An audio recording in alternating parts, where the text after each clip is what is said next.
So dear postgraduates, tuberculosis is a very common disease in our society. So whatever the specialty you are going to join, so tuberculosis cases will be always there.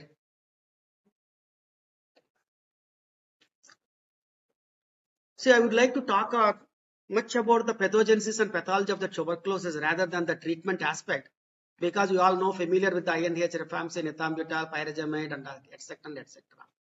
So let us spend a lot of the time on the pathogenesis and pathology, so that you can understand the pathology of the tuberculosis in a better way, that you can treat almost all the cases of the tuberculosis. So don't think that tuberculosis means pulmonary tuberculosis. So we see a lot of the other tuberculosis also, and I will tell you what are all they when I come to extrapulmonary tuberculosis. So big thanks to Robert Koch, is a great fellow who invented and who discovered the tubercle bacilli way back in 1905. For that he got the Nobel Prize. So if you ask me, one of the best persons in the field of the microbiology, and definitely Robert Koch is the one fellow. That is the reason he was popularly called as the father of the microbiology, modern microbiology. So big thanks to the Robert Koch. Unfortunately, he died of tuberculosis. A lot of the people at that time, most of the scientists, they died of the pulmonary tuberculosis because of the very rampant increase in the incidence of the tuberculosis, and no drugs were there except streptomycin. So no INH, no rifampicin, no pyrazimide, no ethambutol. And you all agree with me that so without these bactericidal drugs, and the management of the tuberculosis is very problematic, and definitely a lot of these people will going to die because of these lethal complications of the tuberculosis. It primarily infects the lungs, but can affect the other body parts also. It spreads through the air when an infected person coughs or the sneezes, releasing the tiny droplets with the bacteria. So we consider them as the open cases. So the pulmonary tuberculosis, you will have the open cases and the closed cases. So what are all the open cases? So when they are not on the management, when they are not on the ATT, so these people continuously liberating the lot of the bacteria through the cough and the sneeze, and all the public, their family members, their friends, their working place people exposed in the to him or the hair are definitely going to infect with the Mycobacterium tuberculosis. There are the two types of the tuberculosis, the active tuberculosis and the latent tuberculosis. So the active tuberculosis, they are the symptomatic and the disease is contagious. So we are very much interested in treating these active cases because they are the symptomatic. At the same time, they are at high risk of getting the infecting the disease. So this disease is contagious and symptomatic. But the latent tuberculosis is also there. There, the bacteria are inactive, they are asymptomatic, and they are not contagious. But the immune system is defective, and definitely these latent tuberculosis again will become the will cause the active tuberculosis, and then they will be again open cases. So the active tuberculosis and the latent tuberculosis, the differences are these. Throughout the history, TB has been called the different names, phthisis in ancient Greece and consumption in the 19th century, highlighting severe impact on the populations. See, epidemiology is one of the important infectious diseases. You can imagine the millions of the people dying with the tuberculosis, and I strongly feel that these figures are mostly underreported in countries like India or in Nepal or Bhutan or Pakistan. Most of these cases are underreported, and in fact in the society much more number of the tuberculosis people are there. TB is one of the leading causes of the death from the infectious diseases. And what about the India? India has one of the highest rates of TB in the world, accounting for about 25% of the global cases. So nearly 1/4 of all the tuberculosis cases in the world, they are in our mini world, India. India reported around 2.74 million cases. 4.8 lakhs deaths from the TB occurred. The disease affects the marginalized populations, including the homeless and those living with the HIV. That is true, but again, this is also true that tuberculosis also occurs in the rich population.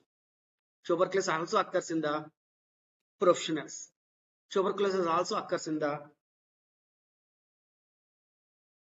urban population. So now the tuberculosis is ubiquitous that, so just like your diabetes, that tuberculosis is also common in most of the individuals in the society. So transmission is mainly spread through the air.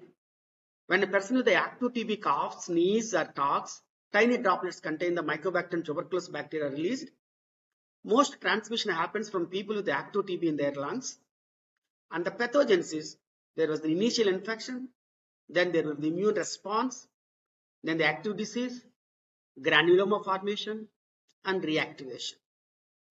So initial infection, the TB bacteria are inhaled, then they reach the lungs and then enter the alveoli. So that we know that. But what is important here is the immune response. See, the body's immune cells, especially your macrophages, try to fight off the bacteria. If they are successful, the immune system contains the bacteria, leading to a condition called latent TB infection. People with latent infection, they do not feel sick, they are not contagious. So if you have the good immunity, your macrophages are going to attack the bacteria and they contain these bacteria without causing any infection, and they will become the latent tuberculosis. And active disease, obviously the immune system fails to control the bacteria.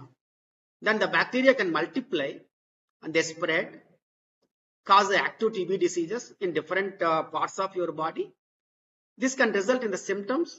The people will have the symptoms depending on the system he is getting it. Suppose it's an abdominal system, a gastrointestinal system, so they will have the gastrointestinal symptoms. If it is a respiratory system, so you will have the cough, fever, etc. Granuloma formation, the immune response creates a structure called a granuloma, which helps contain the bacteria. It does not eliminate them completely. The bacteria can reactivate later if the immune system weakens. So these are the granulomas. Reactivation, if the bacteria escapes from the granuloma, they can multiply and cause active disease, which is contagious. So this can lead to further spread of the disease. So this is how our immune system. So we have to maintain our immune system in a good way so that our macrophages will act very effectively to control the infection or to contain the disease. TB spreads through the air and the body's immune system plays a crucial role in controlling the infection. Some people may carry the bacteria without symptoms. We consider them the latent tuberculosis, while others may develop active TB, which can be serious if not treated.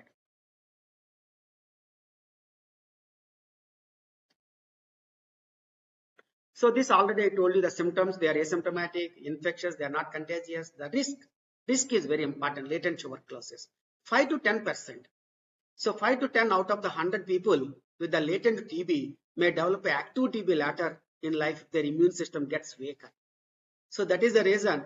So when you are advising the rituximab or adalimumab, like your analogs, biological drugs in the management of your rheumatoid arthritis or lupus, etc., we get the CT chest, we get the quantiferon gold, and also we get the manto to rule out the latent tuberculosis.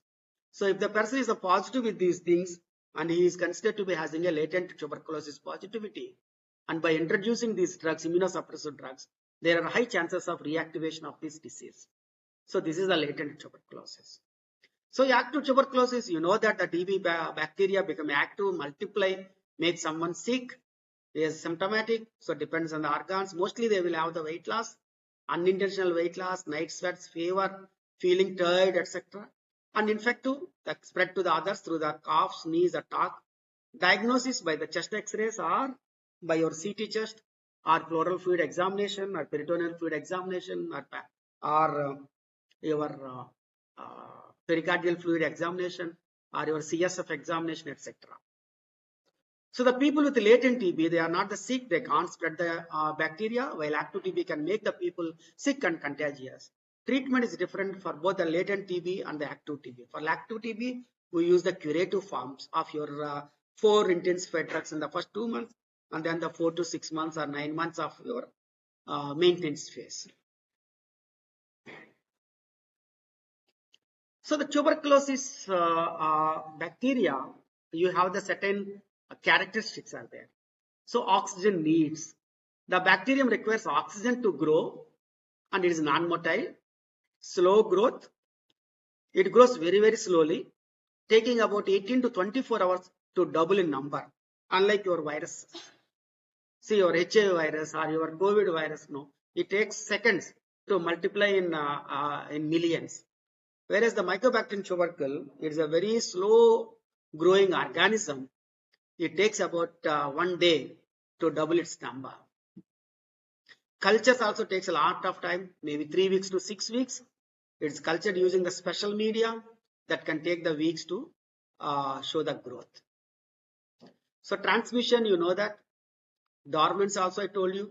And the drug resistance is a very, very important in tuberculosis. So you'll have the monodrug resistance, you'll have the multi-drug resistance, you have the extended drug resistance, etc. And I will come to you at a later time what you mean by the MDR and XDR. So it is the resilient and the slow-growing bacterium that causes the tuberculosis. Unique characteristics such as a thick cell wall and the ability to resist the drugs. So this is the bad part of the Mycobacterium tuberculosis. So the wall is very, very thick and resistant to the drugs. So the drugs, whatever the drugs you prescribe it, it is very difficult to penetrate the cell. So once the drug enters the cell, it will not die. Make it a major public health problem. Understanding these traits is essential for the effective treatment and the prevention of the tuberculosis. So move on to the cell wall structure. So I told you that cell wall is very, very thick. Here it is composed of peptidoglycan, arabinogalactan, and mycolic acids. So the cell wall is made of these layers. They provide the structure, shape, they maintain the cell wall integrity, and very thick fatty acids that form a protective barrier. So this is the cell wall.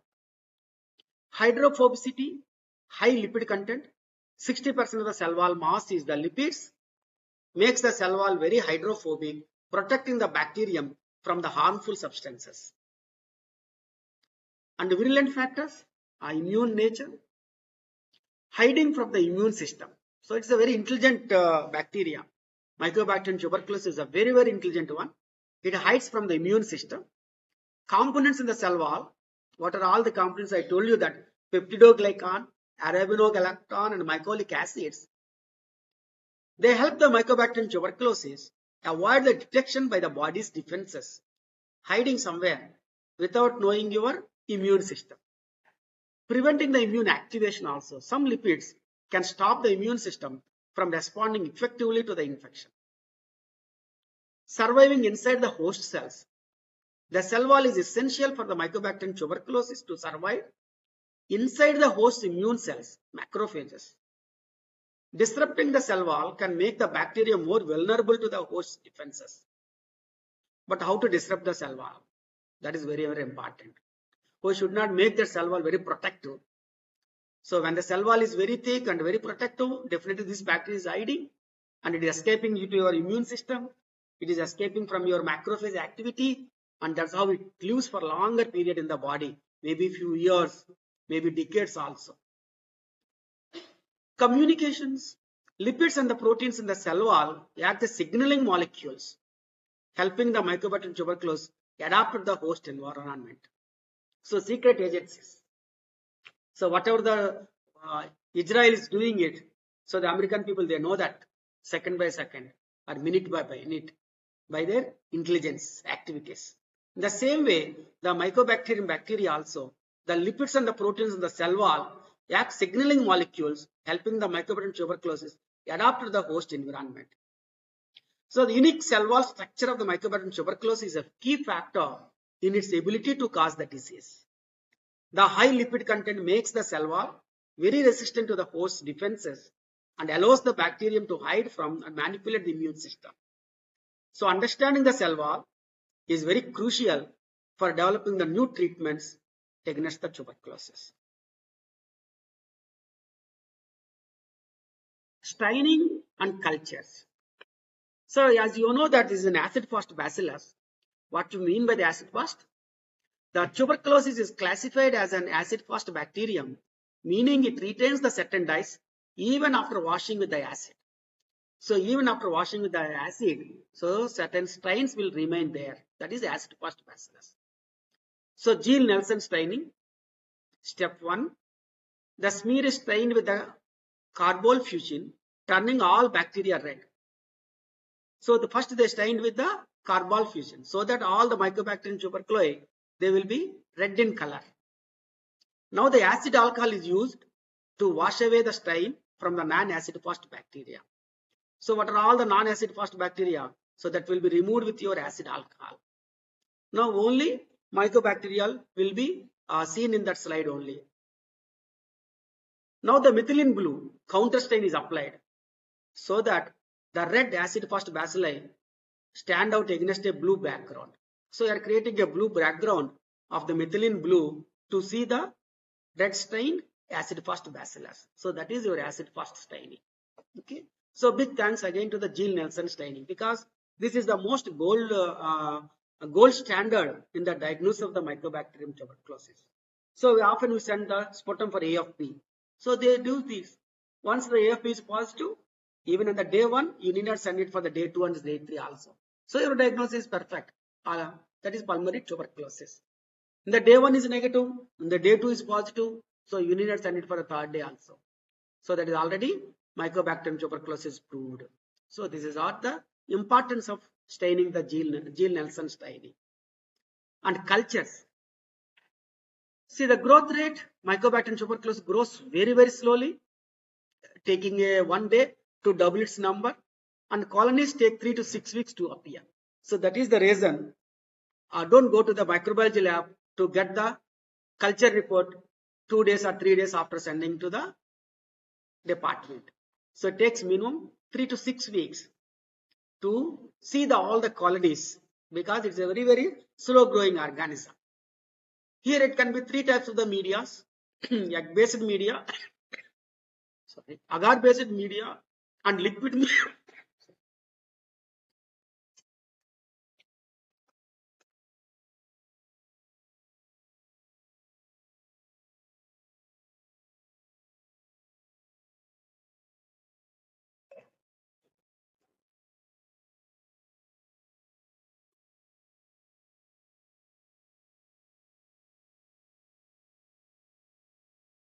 Egg-based media is the Lowenstein-Janssen medium.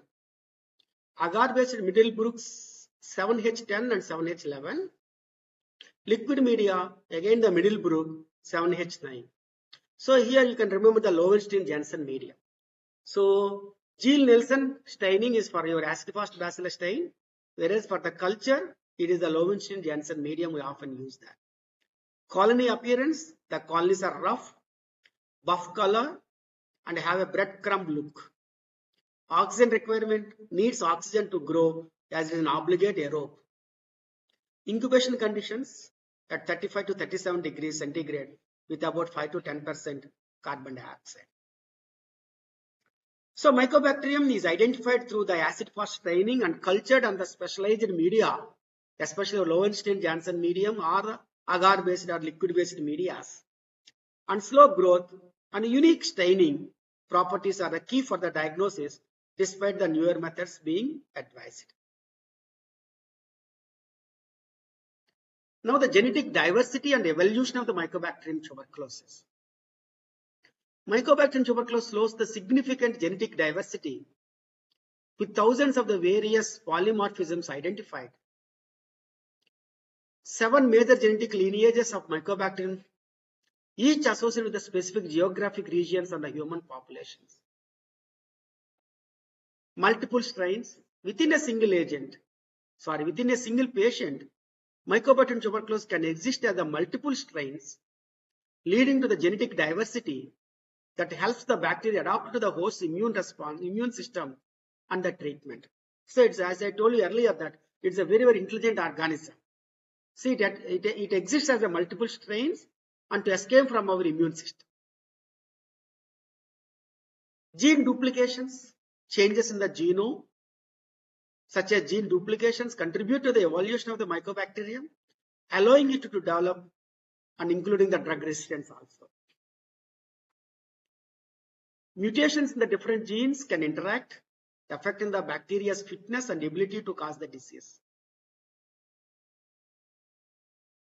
Some lineages are more virulent than the others, meaning they can cause more severe disease and spread more easily. So no two patients are similar. So in the same way, so the bacteria infecting in the two people, they act differently. Some people is very, very severe disease because of these lineages more virulent than the others.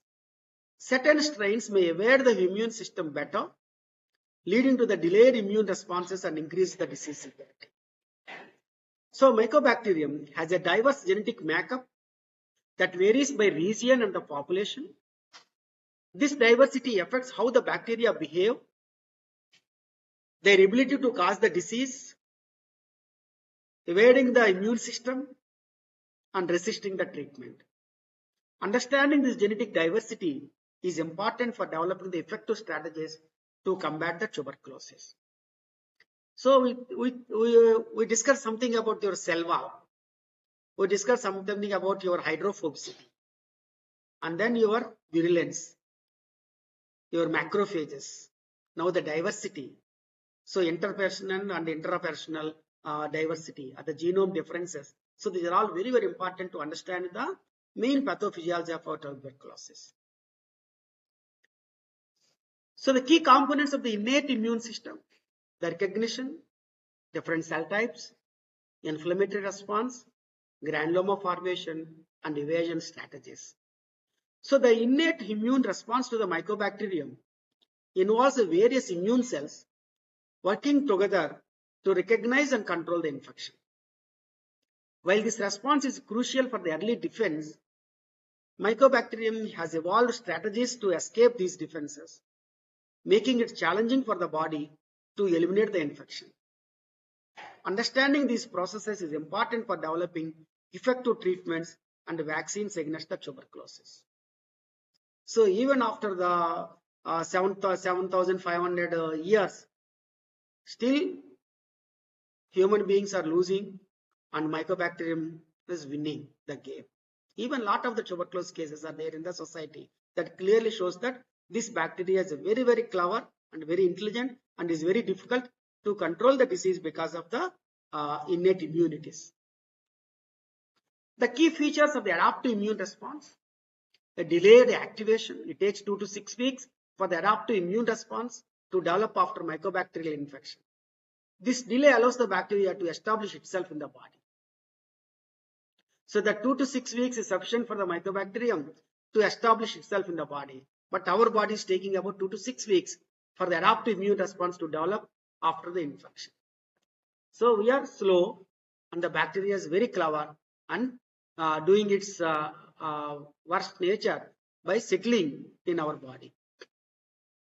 What about the role of the T cells? Helper T cells coordinate the immune response. They activate the macrophages to kill the bacteria and produce the signaling molecules that enhance the immune response.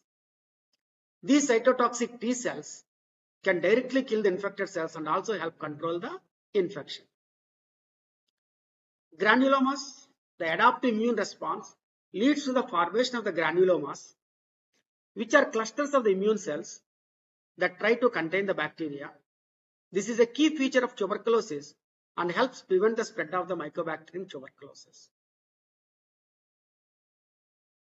The immune response is a life cycle where the body tries to control the infection but often fails to completely eliminate the bacteria, leading to a dormant state that can reactivate the latter. Okay. Again, I repeat, the immune response is like a cycle. The body tries to control the infection, but often fails to control it, fails to eliminate the bacteria, leading to a dormant state that can reactivate the latter. Mycobacterium has developed ways to avoid the detection by the adaptive immune system, such as interfering with the antigen presentation and inducing the regulatory T cells that suppress the immune response. Long-term exposure to Mycobacterium tuberculosis can lead to ineffective immune responses where T cells may become exhausted or dysfunctional, allowing the disease to progress. So granuloma formations and the functions. So the functions of the granulomas, containment of the infection, immune response, dynamic nature, necrosis, etc. So granulomas are essential structures formed by the immune cells to contain the mycobacterium.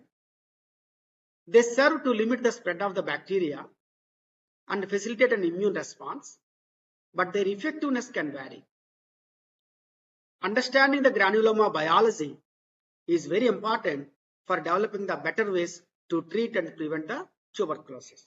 So if you have a very effective granulomas, and definitely you are going to control the disease.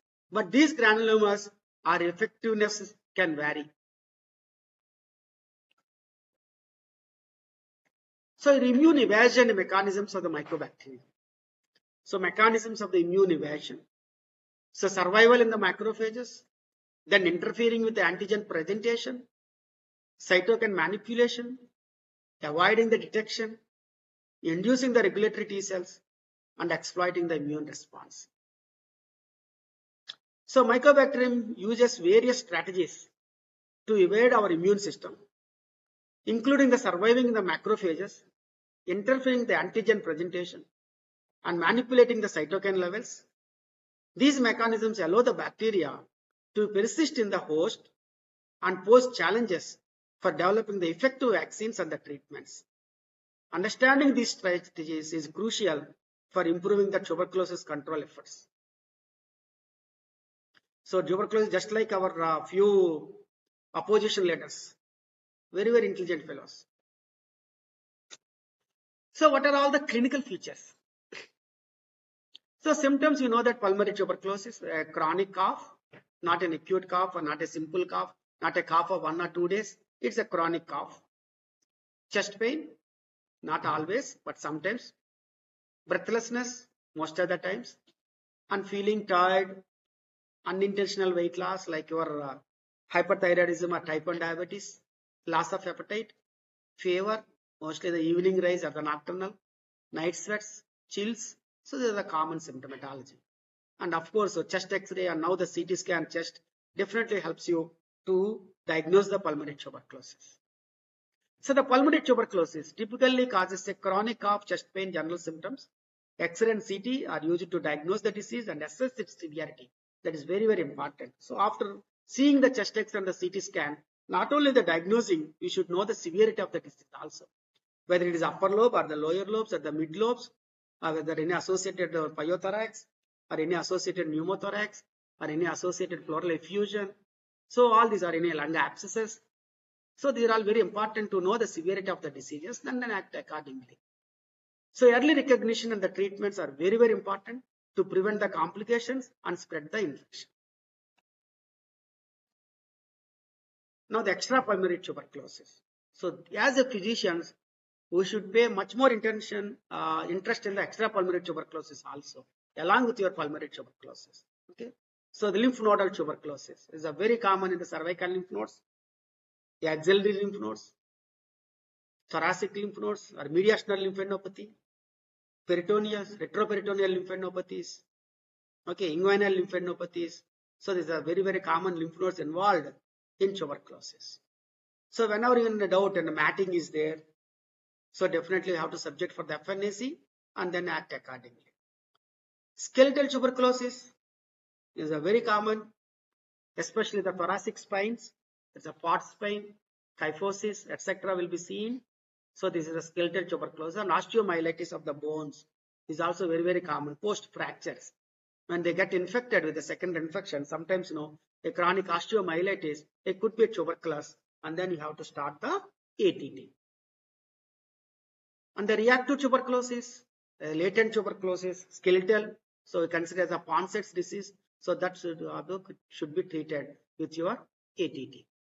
Miliary tuberculosis, so this is like a millets in the chest. It spreads like anything. It's a hematogenous spread. So spreads to the different parts of the body. So miliary tuberculosis will lead to tuberculous meningitis or pot spine or any abdominal tuberculosis, etc. and this is a very severe disease and very lethal disease also. Genitourinary tuberculosis, as I told you, sterile pyuria, so ascending infections. It may be a tuberculous pyelonephritis, tuberculous cystitis, tuberculous urethritis. So in the same way, tuberculous salpingopharyngitis, salpingitis, ophiritis, epididymoarthritis. So these are very, very common. So TB pericarditis in India, the pericardial effusion. So one of the important causes is the tuberculosis, and in young females, so it could be a lupus, etc., autoimmune diseases. TB meningitis is a very, very common disease. Is a clear-cut DD for your bacterial meningitis, viral meningitis, fungal meningitis. So the TB meningitis is a very common. Here the proteins will be elevated, the sugar will be lowered, the cell count will be somewhere between 50 to 500 or not more than the 1000, and 70 to 80% of the lymphocytes, and your ADA will be the positive, and gram stain will be the negative, and your staining will be AFP will be the positive, and culture will be the positive, and definitely you need to treat with the ATT. And of course, so don't be happy with the CSF alone. You have to get the MRI brain in all the TB meningitis. So to know the density of the meninges, thickness of the meninges, especially basal parts, and then any signs of the raised intracranial tension, some hydrocephalus, etc., or any tuberculomas in the brain, maybe single or multiple, and then the tuberculous abscesses. So these are very common. And TB meningitis, sometimes it can be associated with the spinal arachnoiditis also, because meningitis means the inflammation of your arachnoiditis and the pia mater, leptomeningitis. The same layers will be there in the spinal cord also. So it will be an associated spinal meningitis or spinal arachnoiditis is also very common. So the TB meningitis is a very, very common if the people present the focal neurological symptoms, a cranial nerve palsy, a third cranial nerve, fourth cranial nerve, sixth cranial nerve, seventh cranial nerve. These are the common cranial nerves involved here. Sometimes they may present with the seizures, maybe the focal convulsions, or the cigar, or generalized convulsions. So the people may be in the deep comatose. So CGS, according to CGS, it can be divided into 3 groups: TB meningitis, more than the 15, first group, 10 to 14, second group, and less than the third is the third group. And third group, the mortality will be almost to the 60 to 70%, and nearly the 70 to 80% also. So this is something about your TB meningitis. So it's a very, very common disease in the pediatric case group. So also in our adults. So any fellow with a fever, headache, photophobia, vomitings, neck rigidity, so definitely think of meningitis. It could be Cox meningitis if it is of a chronic duration. So the TB meningitis is not an acute meningitis, but it's a chronic meningitis, part and parcel of your chronic meningitis. Abdominal TB, already I told you, TB peritonitis, ascites. Again, the same thing, you have to send the ascitic fluid for the analysis, your cell count, your cultures, and your protein estimation, and your ADA, etc. And definitely, if the diagnosis of the Cox, so you have to treat with the ATT. So the symptoms of the extrapulmonary tuberculosis, they vary depending on the affected site, and may include the fever, fatigue, weight loss, night sweats. Diagnosis can be challenging as the bacteria may be present in a small numbers in the affected tissues. So in all these places, unlike your pulmonary tuberculosis, in other extrapulmonary tuberculosis, the bacilli are in very, very low numbers. So that is the reason when you send the CSF for the culture and sensitive TB meningitis, so you have to try about the 6 ml, 6 to 10 ml. You have to send it for different examinations, because the bacilli, the number of the bacilli in them is a very, very low. Additional tests like the biochemical markers and molecular techniques may help to diagnose the extrapulmonary tuberculosis. Now we are not happy with the chest X or the CT. Now we get the almost all other tests also, like the PCRs or your NAT therapies, etc. Okay. Treatment typically involves a combination of anti-TB drugs for at least the 6 months, sometimes maybe 9 months. In meningitis, maybe 1 year. In osteomyelitis, maybe more than the 1 year also. So it depends on the site of the infection. So you can decide the duration of the ATT. And sometimes in all these conditions, so there is a role of the steroid also, especially as adjuvant therapy in meningitis, tuberculosis meningitis, or in adjuvant therapy in case of the abdominal tuberculosis. So to relieve the granulations, to reduce the granulations, to improve the healing, recovery will be very good if you use the steroids in certain extrapulmonary tuberculosis, especially TB meningitis.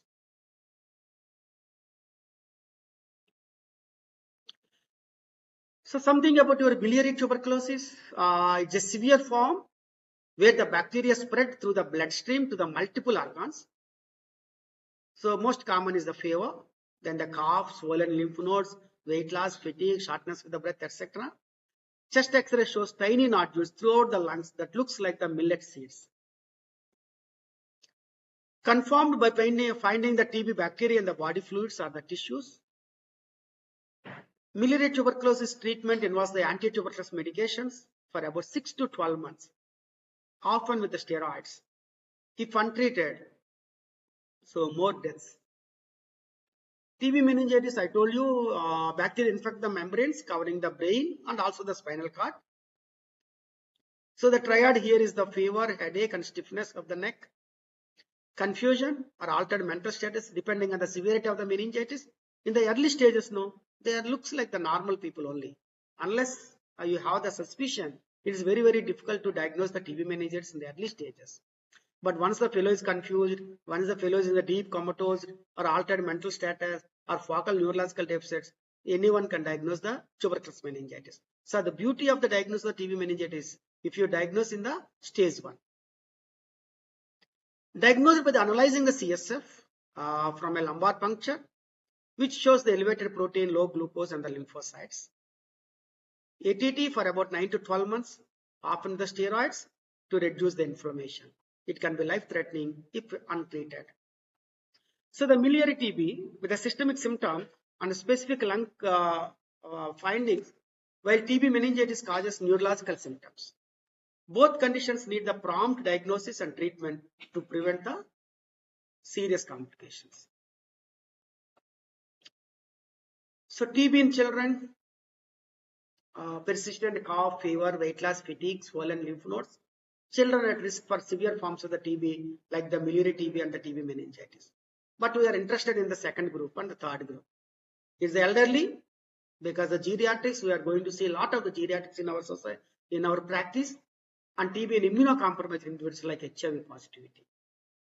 So in elderly, the symptoms will be atypical, like fatigue and general decline in the health. Cough and fever are often less pronounced. The elderly have higher rates of other illnesses that worsen the tuberculosis. TB can present in unusual ways and more often affects the organs outside the lungs. That means extrapulmonary tuberculosis is very common in HIV positive individuals. They have a higher risk of severe and disseminated tuberculosis.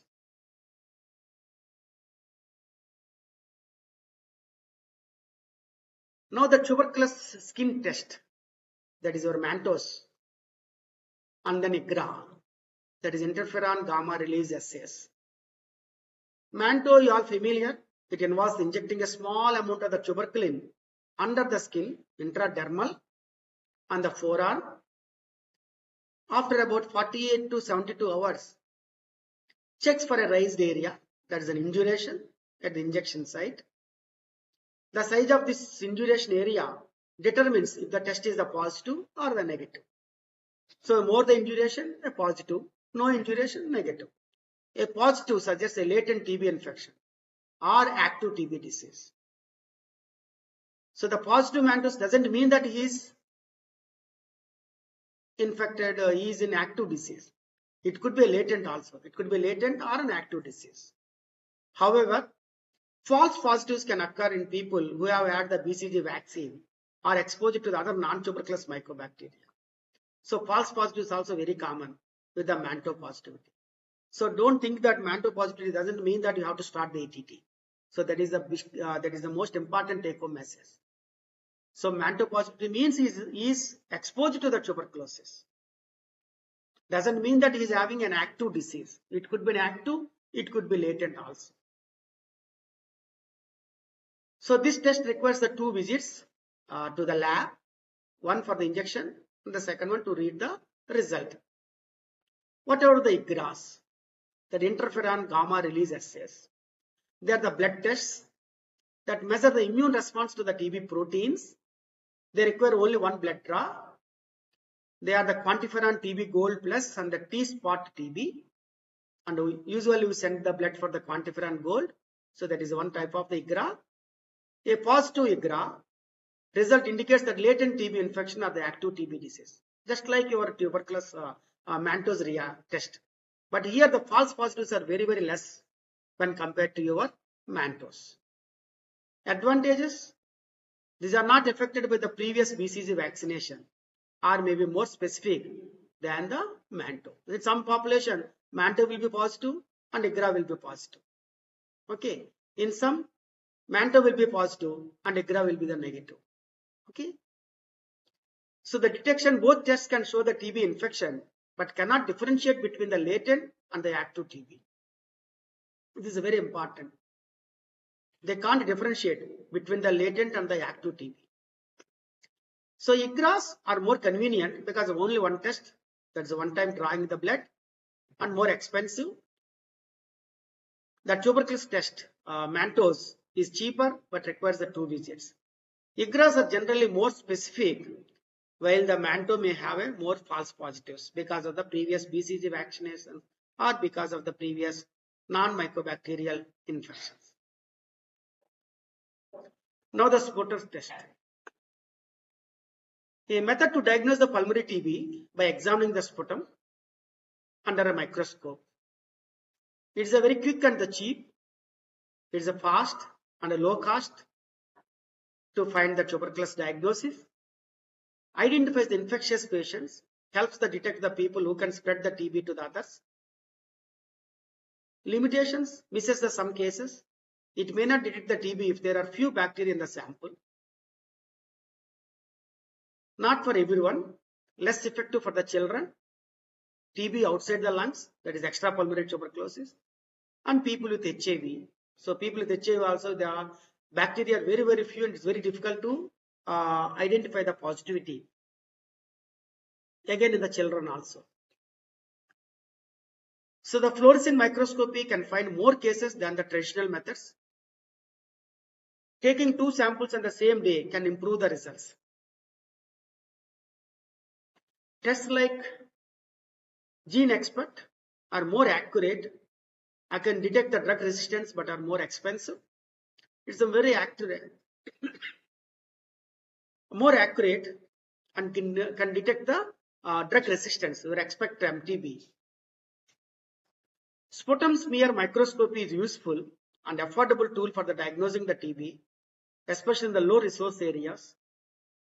While it has some limitations, using it alongside the newer tests can improve the TB detection even today.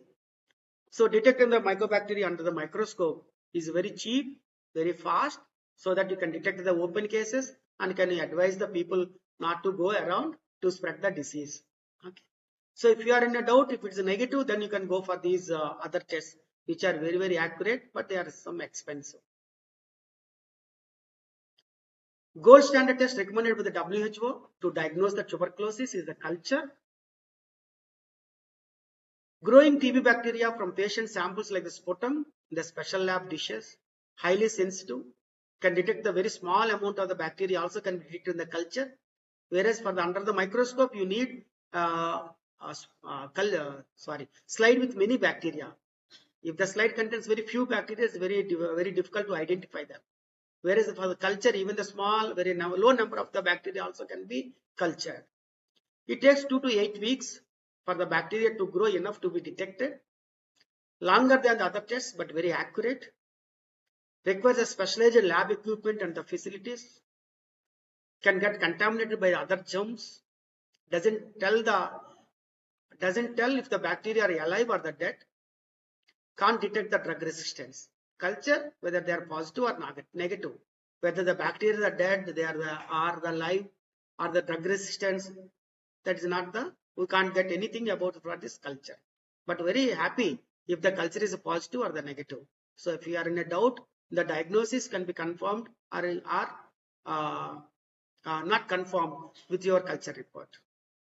Molecular tests are very, very important. These expect they are fast, detect within the 2 hours, and can detect the drug resistance also. That is the beauty of these experts. So it's a very accurate, very fast. Within the 2 hours, you will get the result. It's a PCR test, and also you can detect the drug resistance, mostly the INH and rifampicin. Culture is still the most accurate way to diagnose the TB. The main points are that mycobacterial culture is the best way to confirm the tuberculosis, but takes time, about 2 to 6 weeks, and has some limitations because the lab, microbiology department, these are all important. Combining with the newer tests like your PCRs, they can improve the TB diagnosis. Let me know if you need any clarification or have additional questions. So a word about the expectum TB is a rapid test. As I told you that within 2 hours you will get the test here. And rifampicin resistance also can be detected with a single sputum sample. High sensitivity and specificity, about 98% compared to the traditional culture methods. More effective than the sputum smear microscopy, especially in people with HIV and in the children. So HIV, children, elderly, so the bacteria are very, very few in number, and it's very difficult to get the culture positivity. Whereas here in expert TB, you can get the results positive here within 2 hours. They are DNA based tests. They detect the TB and resistance to the rifampicin and the INH. Results can be obtained in 1 to 2 days from the smear positive samples of the cultured isolates. High sensitivity and specificity for detecting the rifampicin resistance also, about 99% specificity.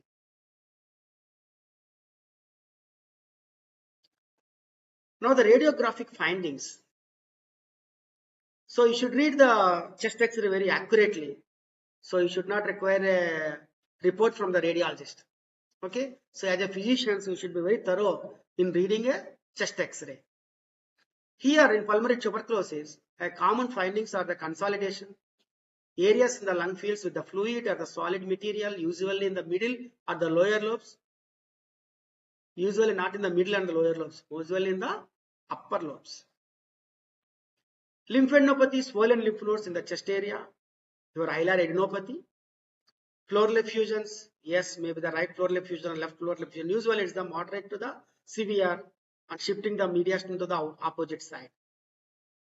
Atelectasis, because of the partial collapse, here the trachea will be deviated to the same side.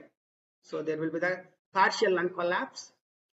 Cavitations are rare in the primary TB, seen in about 10 to 30% of the cases. Normal X-rays, yes. 15% they have the normal chest X-rays despite having the tuberculosis. In the same way, your ECG, okay?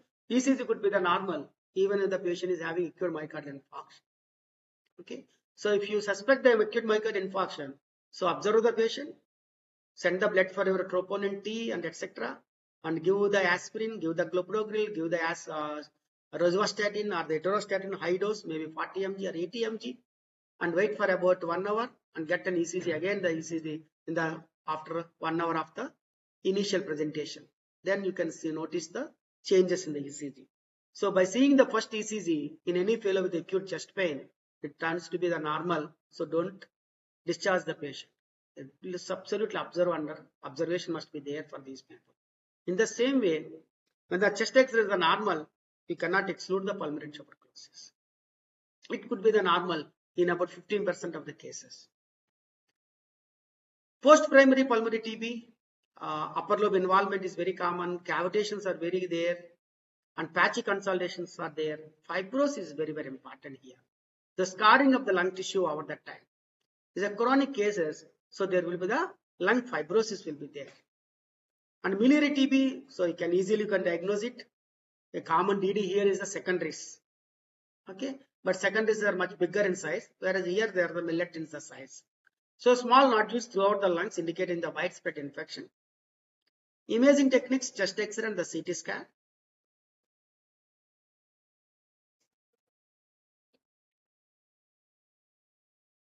So extrapulmonary tuberculosis that affects the parts of the body other than the lungs. It can occur in the lymph nodes, etc. It makes about 15 to 20% of all TB cases. So if you see the 100 cases of the tuberculosis, so 20 to 25% are extrapulmonary tuberculosis. So to diagnose the extrapulmonary tuberculosis, I think the physician is the best person. Because all these extrapulmonary tuberculosis should be diagnosed by the physician alone. Okay. Because of their constitutional symptoms, they approach the physician first. Some evening rise of temperature, or loss of the body weight, or asthenia, some breathlessness, some cough, etc. So vague complaints, they first approach to the physician. It is your duty to diagnose the extrapulmonary tuberculosis. So doctors look for the symptoms like the fever, etc. And these investigations here in extrapulmonary tuberculosis, don't be happy with the chest X-ray and the CT chest. Maybe ultrasound abdomen, maybe CT brain, or maybe CT abdomen. In the same way, MRI brain, or MRI spinal cord, or MRI bones. So they are all very, very important. So I have to use these investigations to get the correct diagnosis and site of your extrapulmonary tuberculosis. Fluid and the tissues test. Samples of the fluid or tissues from the affected area are tested for the TB bacteria. Your FNAC of your lymph nodes, or ultrasound guided FNAC, or CT guided FNAC, or sometimes biopsy. So these are all very important. Molecular tests, special tests like PCR can quickly detect the TB bacteria in the samples. Low bacteria levels, they have the few bacteria, especially extrapulmonary tuberculosis, making it harder to the diagnosis. Difficult to get the samples. Sometimes it's very difficult to get the samples. Even with the ultrasound or with your CT guided or with MRI guided, so it's very difficult to get the biopsies, and tissue diagnosis is also very difficult. So multiple tests are needed. A combination of these different tests is needed to diagnose the extrapulmonary tuberculosis. Directly observed treatment. This is a DOT strategy. So this is the government of India adopted these DOTs. So under supervision, they give the ATT. So 91% cure rate in China, in Bangladesh about 90%. So some studies show no significant difference between the DOT and the self-treatment. So DOTS plus means strategy for treating the multi-drug resistant tuberculosis. So drug susceptible tuberculosis. So very happy if the person is having drug susceptible TB, because they will be prescribed the INH, rifampicin, ethambutol, and pyrazinamide. Maybe INH 5 milligrams per kg body weight, rifampicin 10 milligrams, ethambutol about 15 milligrams, and pyrazinamide about 20 to 25 milligrams. And a common side effect of INH is peripheral neuropathy, rifampicin, hepatitis, ethambutol, optic neuritis, pyrazinamide, arthralgia, or hyperuricemia. Okay, so these 4 drugs have to be used in the first initial 2 months, and then the 4 months to 6 months or 7 months or 9 months, depending on the site, you have to use the maintenance. That is so simple. But here, effectiveness, immediate treatment, adherence, monitoring, follow-up, these are very, very important. See, these people will be asymptomatic within 1 month or 2 months of the ATT. Even today, about 20 to 25% of my patients on tuberculosis therapy, they don't come for the follow-up. So once you give the ATT for the pulmonary tuberculosis fellow, so he presents with a fever, cough, some breathlessness, or loss of body weight. So after 1 month of the intensive phase, no cough, no fever, appetite improved, and he may not attend to you, but he is a potential candidate to spread the disease. Okay, so this is very, very important. So take sure that these patients should be on regular intervals to visit the doctor, and they should be given all the full course of the ATT. Otherwise, it is very, very difficult to control the tuberculosis, and it is very difficult to eliminate the tuberculosis from India. So the latent TB infections already I told you. Adverse drug reactions also I told you. So some gastrointestinal side effects, etc. Hepatotoxicity, peripheral neuropathy, allergic reactions, these are very common. So here the multi-drug resistance. So multi-drug resistance means resistance to both INH and rifampicin. Extended drug resistance, INH and rifampicin plus fluoroquinolines, plus one of the injectables. So these three are extended drug resistance cases. So multi-drug resistance means rifampicin and INH. Extended drug resistance means multi-drug resistance plus fluoroquinolines plus one of the injectable drugs. One of the injectable drugs means your kanamycin, your amikacin, etc.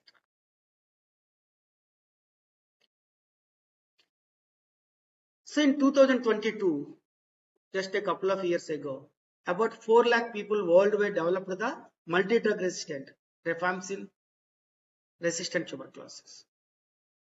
Extended drug resistant has been reported in 117 countries as of 2020, and India is the one of the countries for both the multi-drug resistant and extended drug resistant.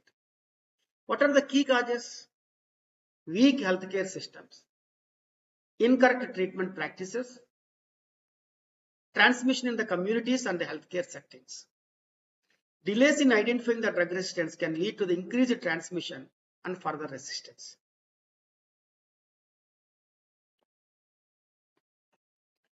What are the risk factors for the drug resistance? Exposure to the drug resistant, previous failed or relapsed TB treatment, being from or traveling to the high drug resistant areas, positive sputum smear or the lung cavities, previous TB diagnosis or the treatment. Secondary risk factors, not taking all the medications as prescribed or stopping the treatment much early.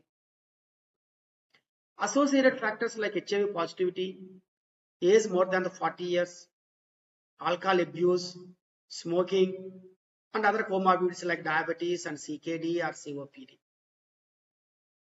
So prevention, drug resistance, complete the full TB treatment course to prevent the resistance. Use directly absorbed therapy, or DART therapy, to ensure the adherence.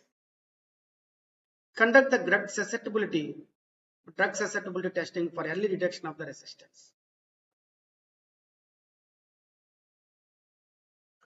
So these are the different mechanisms to cause the drug resistance: genetic mutations, intrinsic mechanisms, and adaptive mechanisms. So these are the antibiotics, inactivation of the antibiotic, some genomic studies, drug resistance, pumps. So cell wall is involved here, cell membranes involved here. So the alteration of the target sites, modified cell wall proteins. So they all leads to the drug resistance.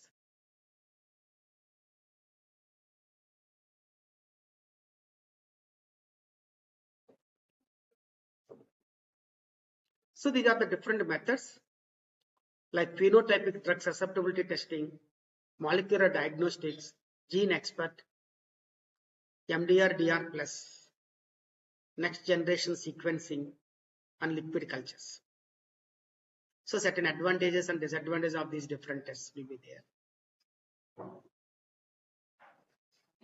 So the treatment, yes, it's a very, very important to treat the multi-drug resistant tuberculosis or extended drug resistant tuberculosis. Here you cannot use the INH or the rifampicin. So what drugs you are supposed to use? So the first line drugs, they are not effective against the drug resistant. What are all the 4 drugs, you know that? And second line drugs like fluoroquinolines, bedaquiline. So that is available right now. So most of the centers, they are providing the bedaquiline, linezolid, and clofazimine. So all oral regimens are preferred to minimize the toxicity and improve the adherence. So you can have the amikacin, kanamycin, etc. But now they are using the fluoroquinolines. They are giving the moxifloxacillin or the levofloxacillin, 750 mg, 400 mg, 800 mg of the moxifloxacillin, bedaquiline, and linezolid as the drugs of the choice for this drug-resistant tuberculosis. So what are the challenges? They are high cost, lot of the side effects, not palatable. A lot of the people will have the gastrointestinal side effects. So the poor treatment completion rates due to longer duration and also the side effects. Limited access to drug susceptibility testing in low and the middle income countries. So it is the duty of our physicians to see that all our tuberculosis people, when you are starting on the intensive drugs or in the first line drugs, so they should complete the 6 months course of the ATT. Otherwise, these people are going to get the drug resistant tuberculosis at a later time. So tuberculosis is the leading cause of the death in HIV positive individuals. It could be pulmonary tuberculosis or TB meningitis, etc. So the TB is a very, very important cause of the death in HIV positive individuals. HIV increases the risk of developing the active TB by 20 to 37 times compared to the HIV negative individuals. Most HIV associated TB causes are in Africa. TB incidence has risen significantly in areas with HIV positive prevalence. The dual epidemic complicates the TB control efforts, making the traditional strategies less effective. So that is the reason it is very difficult to control the, to eliminate the tuberculosis. To eliminate the tuberculosis, we have to eliminate the HIV also. Because HIV positivity is more and more chance of getting the tuberculosis.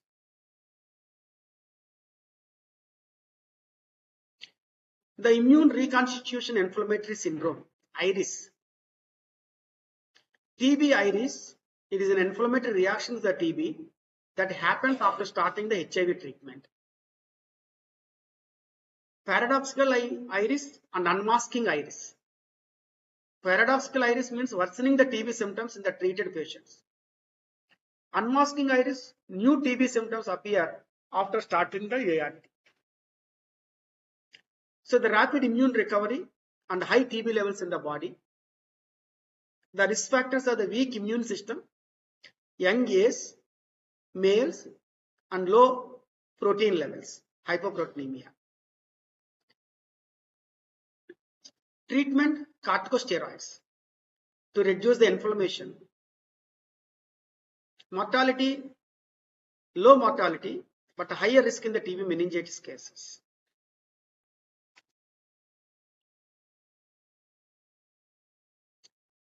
ART in TB and HIV co-infection. So starting both the anti-TB therapy and ART early is crucial to reduce the illness and death in HIV TB patients. Taking ART and anti-TB drugs together significantly increases the survival rates in co-infected individuals. Drug interactions are very, very common with ATT and ART. There are potential interactions and side effects when combining the ART with ATT, requiring careful management. IRIS, the patients may experience the IRIS, an inflammatory reaction that can occur after starting the ART, complicating the treatment. Close monitoring of the drug interactions and side effects is essential. TB is the most common opportunistic infection in HIV patient. ART can reduce the risk of developing the TB by 70 to 90% in the treated patients, but the lifetime risk of the TB may not significantly decrease.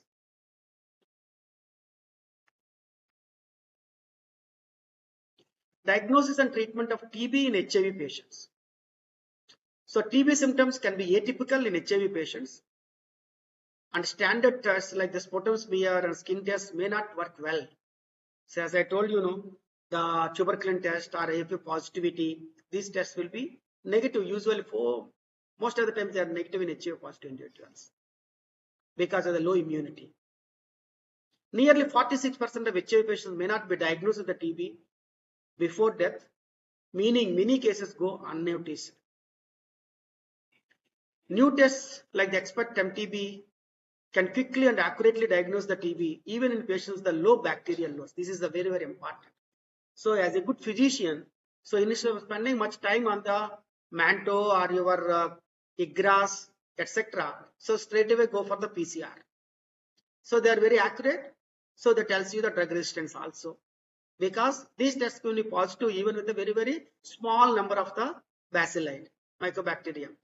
So in HIV positive individuals, these bacteria will be very low number. So I think the PCR is the drugs of the choice. Sorry, the diagnosis of the choices in this population. Early ART, starting ART early in HIV patients with TB significantly lowers the risk of the death. Integrated care, new regimens, these are very, very important. So 3 I's strategy.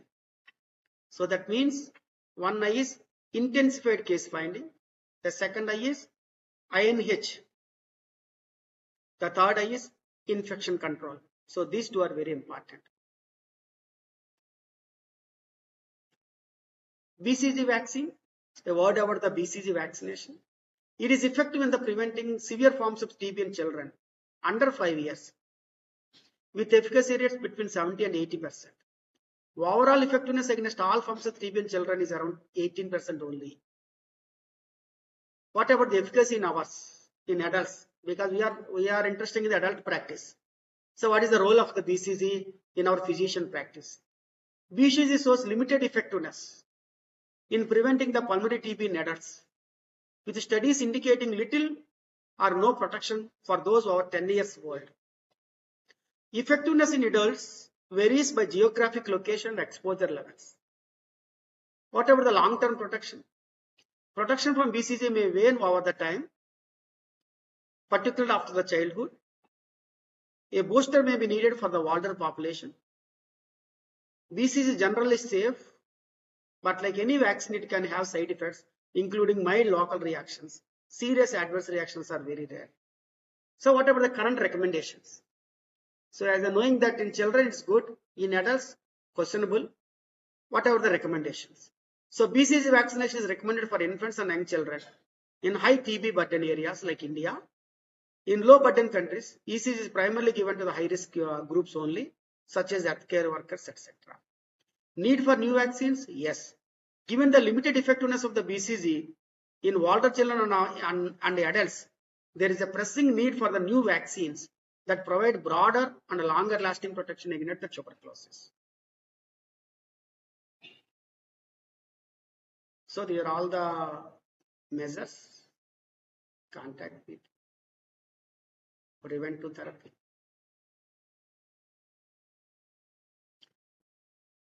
WHO's end TB strategy. WHO reduced the TB cases by 80% by 2030, decreased the TB deaths 90% by 2030. 100% TB affected families don't face high costs by 2030. But yet to see the challenges. COVID-19 pandemic has disrupted the TB services, making it crucial to recover and expand access to the care.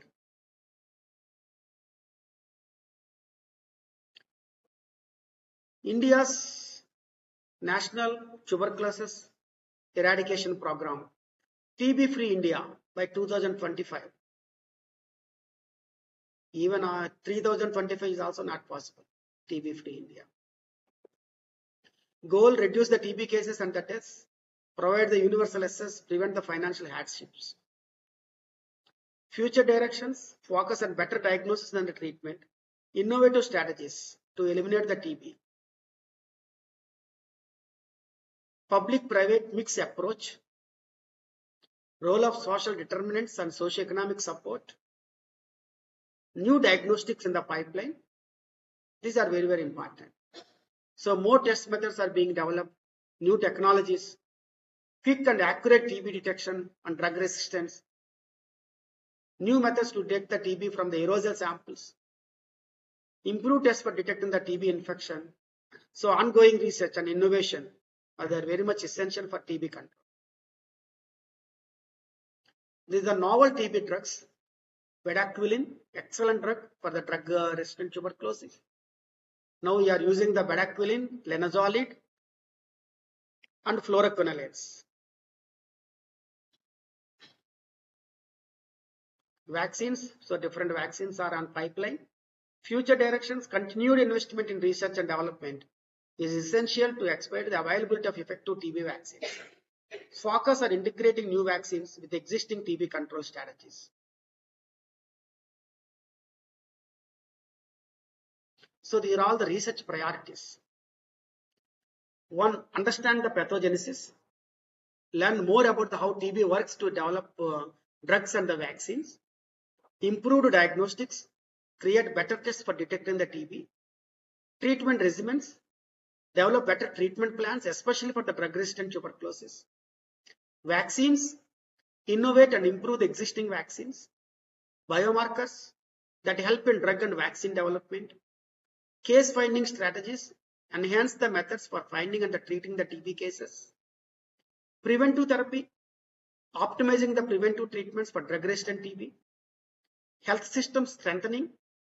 improve the health systems, social impact, address stigma and disability related to the TB, focusing on the vulnerable groups, epidemiological research, study how TB spreads and affects the public health measures. So these are the very, very important research priorities we are going to see in the near future.